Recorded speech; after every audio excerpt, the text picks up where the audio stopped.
had drawn up a lease agreement and everything. So like I felt I did my due diligence. Like, what? Called the police. They're like, yeah, sorry, this happens all the time. Nothing we can do. We're not even going to investigate. Okay, so that hurt, right? I went back out on the search. I was like, I'll have to find her a new place to go. Money's just money, whatever, we'll keep going. So I tried to like learn from that situation, found another property. This time I did more due diligence.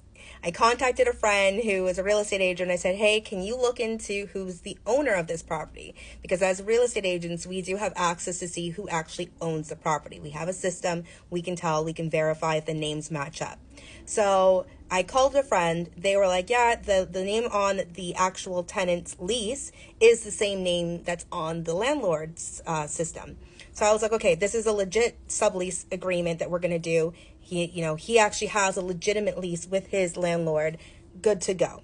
So I paid this guy a deposit. This time it was like maybe $2,000 or something like that.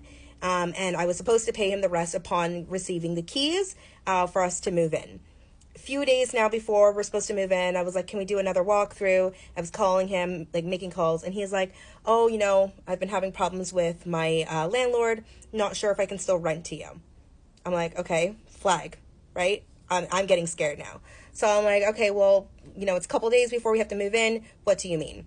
2 days now before I'm supposed to get the keys, he says, yeah, I'm so sorry. I can't rent it to you anymore. Sorry about that. I'm like, all right, no problem. Just give me my deposit back. So after asking this guy for my deposit back, he took about 3 weeks actually to send me my money back. He ended up sending it back in pieces, and this was because, like I had his ID, like I had him nailed. He couldn't run off with my money, but he definitely took his sweet time giving me my deposit back. I don't know if he was investing it, no idea what he did with it, but he was like, yeah, it's going to take time. Sorry, I can only give you $500 like at a time.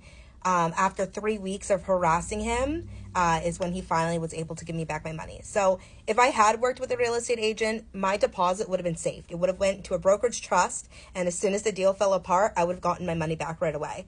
But that's the risk that you take when you don't work with a real estate agent. So anyways, long story time, but I just wanted to tell you guys like how this could happen. And honestly, the best way to avoid being scammed is to work with a real estate agent.